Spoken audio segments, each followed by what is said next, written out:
Now this is our long-term Toyota Taisor and we've had it for around 6 months. And in that time we found out a lot about what it's like to drive and what it's like to live with. So here are some of the good bits, the bad bits, and even some of its little quirks. Based on the Maruti Fronx, this one gets a manual gearbox and a 3-cylinder direct injection turbo engine. Put those factors together and it's one little fun package. Now Toyota's Taisor is based on the Maruti Fronx and here it isn't quite as aggressive and I think that works well for it. Nicely balanced. I like the way these lights give it a bit of width, and the grille and headlight with this bar running through make it look pretty attractive as well. Around the side it does look like it's sitting a bit high on its suspension, but this two-tone bodywork, the little bit of cladding here and this nice kink here does make it look attractive, especially this flush mounted glass and this blackened pillar. Now with 190 mm of clearance, it has plenty of ground clearance for the city and you can even drive out onto some kacha roads and access places you otherwise wouldn't be able to do with a hatchback or a regular sedan. Now having a car with that extra amount of ground clearance sure does help, and it also helps that it has this nice cladding on the side to protect the wheel arches. It makes going through gravel sections and mud and stones so much less stressful. Now for some things that are not so nice. Now the boot is good for 3 or 4 soft bags. There's a fair amount of space, but this lip is pretty high, and then especially if you have something heavy, you have to lift it up above that and then put it in, and that's a bit of a problem. The 300 odd litre boot, however, is large enough and it can be stacked with soft bags, one for each passenger if you're 4 up. And another thing that isn't really great is the build of the car. It doesn't feel solid, it doesn't feel heavy, it doesn't give you that confidence. And then even the door shut, not very impressive. And what doesn't impress either is the build quality on the inside. Now on the inside, a bit too many hard plastics. The interior looks good, but all these plastics are hard, and even when you have to place your phone in the cup holder, it's pretty hard, it doesn't hold it well. And this charging pad, although there is a place for the phone here, it keeps moving around and jostling and hitting the sides. So a few more soft plastics, few more areas that aren't as hard as this, that would be nice. Another thing that irks me is that the footwell of this car is pretty narrow, and that means getting my foot off the dead pedal and onto the clutch sometimes can be a bit tricky, and it fouls the clutch a bit. So a little more space for that dead pedal, especially on this manual version that gets a clutch, that would be good. Now the 3-cylinder engine on the move is pretty well balanced and smooth, and it has a nice note when you rev it hard, but when you start it, there is some vibration. There is some vibration, a bit of rocking, especially when you start, and at low speed you get a bit of that 3-cylinder imbalance coming through. What's nice is that you get a useful 360-degree camera. Also pretty nifty is this 360 camera. I use it quite often to see if there's anything close by, and you can also activate it from this switch on the right, and it's pretty neat to use. You can look around, you can increase the brightness, the settings, and even get a normal or regular view. The resolution isn't the best around, but the clarity is sufficient, so functionality is good.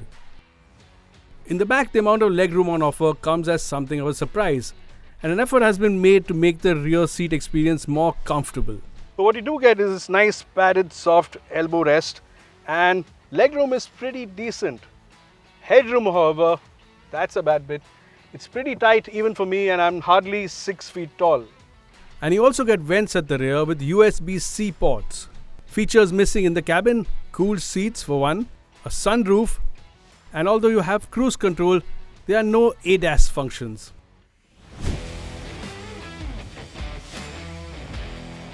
Absolutely the best bit on this car, however, is the engine. Flawlessly engineered, this high-tech chunk of seamless turbo power is one of Suzuki's big strengths. The Taisor is based on the Maruti Fronx after all. Now because it's a direct injection engine and you have that little bit of electric boost, put your foot down at around 1800 RPM and it starts pulling nicely. By around 2500, there's much more of a tug. and then it pulls till past 6000 rpm in a nice linear manner.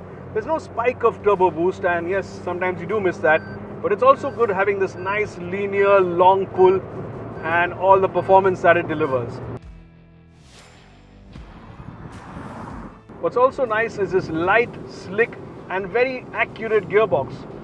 You don't need much effort to shift gears. It's light and easy, and then when you're in a hurry, it's also easy to bang through a shift and really make best use of that engine. So put together, the engine and the gearbox, they're a great combination. Now on its high suspension, the Taisor does roll a bit in corners, so it isn't quite as much fun as a lower hatchback. But it's still not too bad, and the steering is pretty accurate. Put this seamless engine, slick gearbox and accurate steering together, and the Taisor delivers a lot of driving pleasure. Get a gap in traffic, an empty stretch, and you can easily uncork the genie from the bottle.